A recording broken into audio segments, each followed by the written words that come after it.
Hello, Clark. I've been expecting you.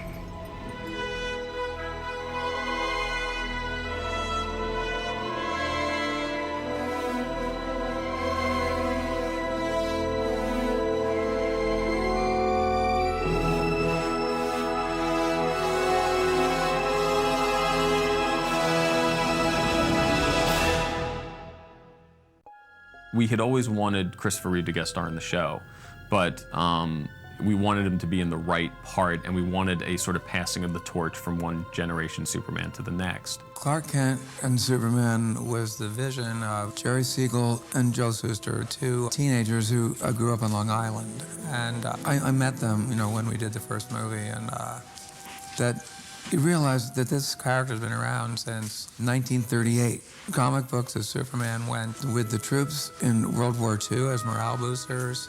It's a very important piece of American pop culture and mythology. It's about hope. It's about what friendship means. It's about leadership. It's about discovering yourself. And all those things are relevant to every generation. And I'm glad that the character has survived the test of time and will always be reinvented for each generation. Christopher Reeve's casting in the Superman film is such a pivotal point in comic history as well as film history that such an appropriate actor was put into the suit of a fictional character, that he really electrified the legend of the character even more by his attractiveness as a male model type of guy, but his clarity of performance, the physicality, of course, he brought to it. And then, of course, he's the first guy actually playing two separate people in these roles, trying to make it convincing that you could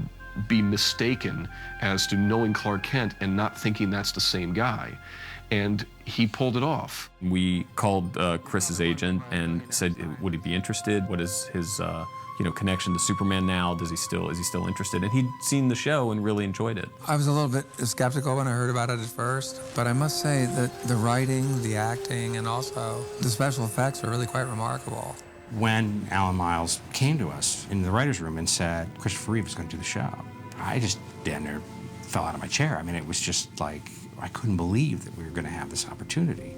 They wrote, I still think, one of the best shows that I'd ever read. It was so rich with emotion, and it was so much about Clark's discovering something about himself, and it would be the first time that he would really learn that he was alone in the universe. And to hear that from someone who had played the part and someone who was so, in the audience's mind, identified with Superman was magical.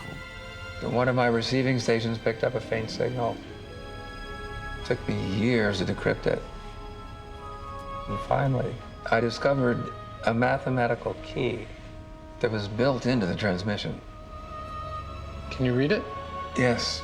It says, "This is Kal-El of Krypton, our infant son, our last hope. Please protect him and deliver him from evil."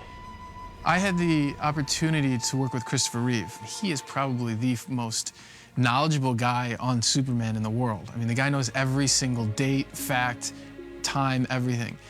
And we got to the point in our discussion where I had to ask him, I said, wait, I don't want to know that stuff. And I explained to him that luckily, growing up, I had seen the Superman films, but I didn't know them so much. I didn't follow the mythology all that much. And so when I came onto Smallville, even when I read the first script, I didn't have that knowledge in my head floating around. So I'm able to go at Clark with only the information they've given me here on Smallville. I don't know who he's going to become, so I'm still figuring him out just as he's figuring himself out. In fact, there are two Clark Kents. The character that Tom plays is more modeled on the character that Jeff East played in Superman 1.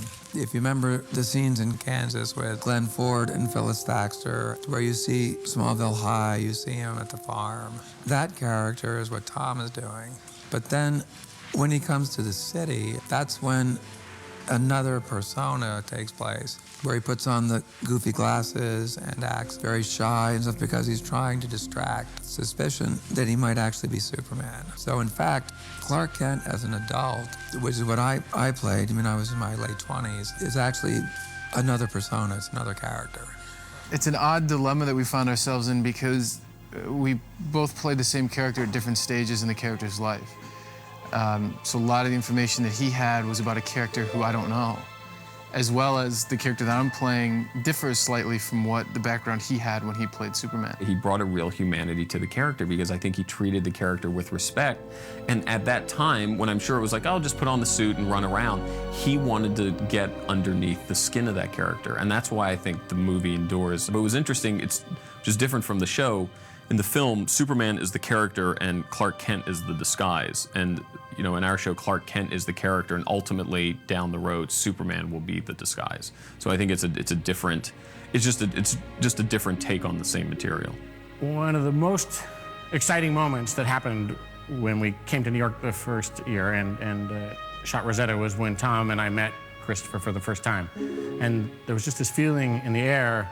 When those two met each other, you really felt the passing of the torch and the sort of excitement that Tom had meeting him. And Christopher is really, there's something mythic about him. Is that where Krypton is? No, that's where Krypton was. I followed the signal's path billions of miles out into space. I was hoping to discover its origin, but instead, I found nothing. So season 2 was a slow revelation of who Clark was and where he came from. And Christopher Reeve was sort of like, where it all climaxed in a way. Right, and we wanted him to have, you know, he is such an sort of an iconic figure in Superman that we wanted him to have that same sort of presence on screen. So we had this character, Dr. Virgil Swan, who tells Clark about a message from Krypton and also that the planet is called Krypton and sort of what happened to it. Initially, we'd actually play with the idea. I came up with the notion of Dr. Swan in season 1, but never used him. Right. So we're just looking for the right place for him. I mean, when you're a kid and you watch those movies and, you know, and Superman's everybody's idol. You know, he's that icon that it's just universal. So when I heard that Christopher Reeve was going to be on the show, I was so excited. I didn't know what to do. I mean, the next step would be having Gene Hackman. Then all my dreams would be fulfilled. I think it's really, really exciting, and the fact that somebody as prolific as Christopher Reeve has agreed to be on our show just gives us all a feeling of, I think, accomplishment and makes us feel good about the show that we work on. I think that Christopher Reeve's seal of approval on Smallville is a tremendously valuable thing, and it's a tremendous pat on the back to all of us.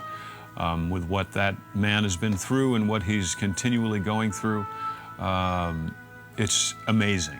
For a generation, he was Superman and always wore that and always created this larger-than-life persona out of himself. And even after his accident, the fact that he continued to fight on and continues to this day to fight on and to struggle and to make what happened to him not a handicap, but a handy-able, you know, to show people that you can actually rise above any adversity is so true to who Superman is and who Clark is. He is Superman. I mean, Christopher Reeve is, he's tireless in his efforts for his foundation, and he's just so incredibly knowledgeable, and he really plans to walk again. It's amazing what he's been able to achieve since the accident. It's just really inspiring. So, I mean, I think he just has a real energy and enthusiasm for, and real passion for what he does that's just infectious. And the fan reaction from that show, the letters we got, the emails we got, was just really inspiring, actually. Yeah. That you realize that people were watching the show and it was actually, for them, inspiring. Right. That it was moving for them to see him back and to see his love of Superman and to see, I think our respect for him and the lore of Superman. Why me? There must be a reason why I was sent to this planet. You won't find the answers by looking to the stars. It's a journey you'll have to take by looking inside yourself. You must write your own destiny. Kal-El.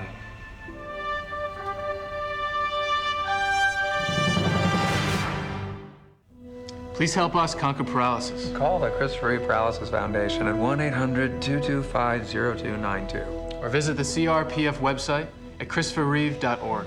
Thank you. Thank you. Oh, no, thank you very much. Thank you. Please. Please call.